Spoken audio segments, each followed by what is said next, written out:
11, a small Washington community coming together as one big family to mourn a teen lost at sea. There's not one person that doesn't wave at you when you drive by. Plus, Portland police wrap up a busy 5-day mission as downtown businesses continue to struggle with the city's drug crisis. They had a tinfoil full of fentanyl just sitting there and next to their money. And as we approach summer and its higher temperatures, a local family has a warning to parents after their child survives a fall. The window was open for airflow, and we just didn't think about it.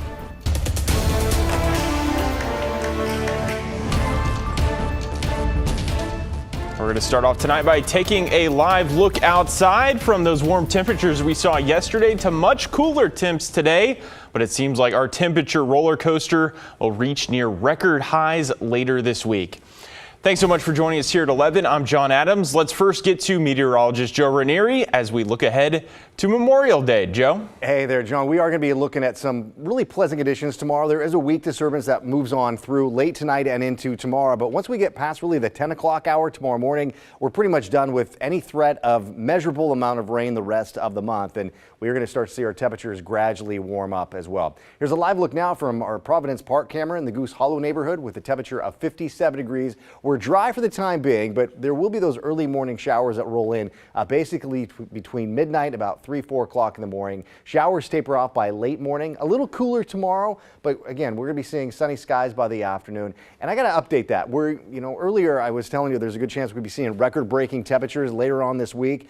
Models were kind of suggesting we could be getting into the mid-90s. I'm going to kind of back off on that a little bit, but regardless, we are going to be seeing some warm conditions in the next few days. I am tracking a little bit of some thunderstorms that are kind of popping up just north of the Cascades and into the eastern side of the state. We're not going to be impacted by those thunderstorms, but we will be impacted by cooler temperatures for tomorrow with some clouds and some light rain, but we will be impacted by a little bit of some heat in the next couple of days. I'll talk more about that in just a few minutes. All right, Joe, thank you. We'll see you later in the show. New tonight, one person has been found dead after a natural gas leak. It happened in a home off of Northeast 6th Terrace and Scott Avenue. First responders said they noted a strong gas smell coming from the building when they arrived. After checking neighboring homes and getting the gas levels back to safe conditions, crews entered and found the body of a man upstairs. The case is under investigation. And new information tonight on a deadly fire in a Lebanon neighborhood. People who live near the property involved say it was the source of ongoing problems. Now they're demanding action. The fire involved several cars with a reported explosion that injured 2 firefighters. By the time the fire was out, one person was found dead inside of a car destroyed by that blaze. Neighbors say this fire was not an isolated incident, and for many, it was a breaking point. It's time to get stuff done. Yeah. We shouldn't have to live like this. We shouldn't have to be on pins and needles, lack of a better term, about our safety and our well-being because of one household. The cause of the fire remains unknown, and the identity of the victim has not yet been released. A small town in Northeast Washington was hit by tragedy this weekend. A teen attending a baseball tournament went missing in the Pacific Ocean. It happened off the coast of Long Beach in southwest Washington. A staff member who tried to help the 15-year-old is now in the hospital in critical condition. The U.S. Coast Guard has since suspended its search for the teen.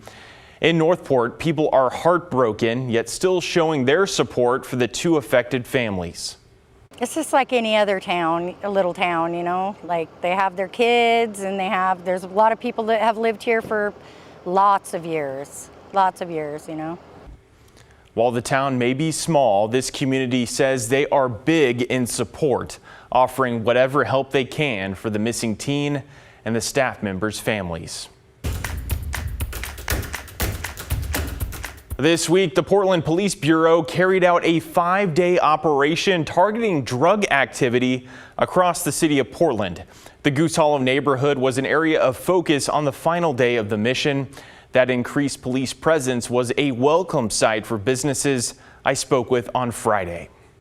On the east side of Providence Park, employees at the Express Market convenience store see the evidence of Portland's drug crisis daily. We get some theft every day, every single day. And it's not just theft, it's also violent. Justine was working the register when we stopped by on Friday morning and showed us what employees use to protect themselves. We have to constantly carry tasers around and a baseball bat. Justine explained that coming in contact with illicit drugs like fentanyl is just as concerning. My coworker once had someone open their wallet and they had a tinfoil full of fentanyl just sitting there in next to their money.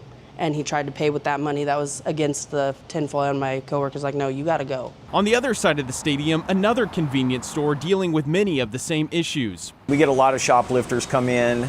You know, there's been quite a bit of drug activity outside. Portland police are looking to stop that drug activity. Friday was the final day of a week-long mission addressing drug activity across the city, with Oregon State Police joining the efforts on day 5. Today, with the assistance of the Oregon State Police, which is really a force multiplier, we're going to go out and solve problems in this area. According to PPB, the 5-day mission led to 78 people being referred to the city's deflection program, where people can opt for treatment over jail. Nearly 100 others were arrested for outstanding warrants or other crimes. A welcome sign for local businesses. We just want a nice, clean city where people come buy stuff and there's no screaming, no yelling, no threatening of violence. We have an update tonight on a deadly crash on Highway 26 that shut down a stretch of the road for much of last night. Oregon State Police have identified the victim as 59-year-old Michelle Moussan of Vancouver. Moussan was the passenger of a Nissan heading east when a westbound Toyota crossed the center line and hit that Nissan head-on. That caused one of the cars to fall down almost 40 feet down an embankment. Moussan was pronounced dead on scene. A total of 5 other people were hospitalized with serious injuries. The cause of the crash is still under investigation.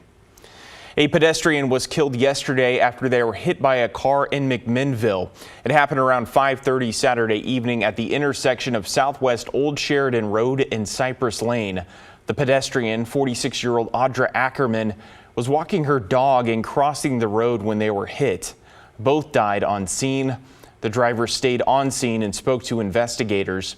The police department says there are no signs intoxication or excess speed were factors, so they remind people to be aware of extra pedestrian traffic as we approach summer.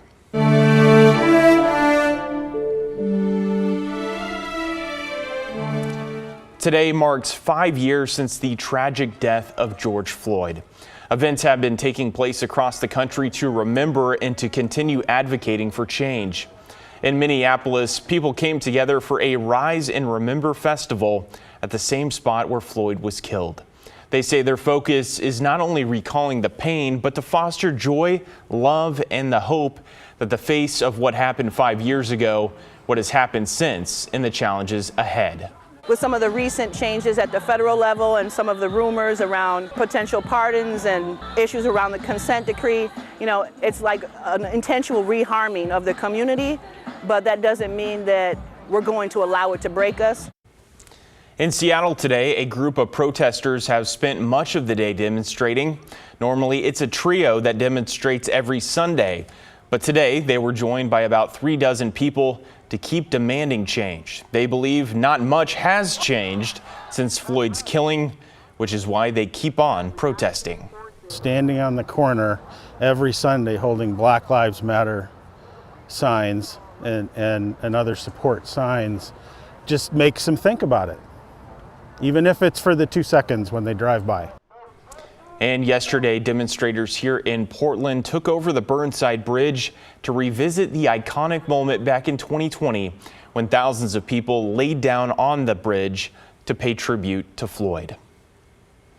The local Catholic community is mourning. Today, the Archdiocese of Portland announced the death of former Archbishop John Zlazny.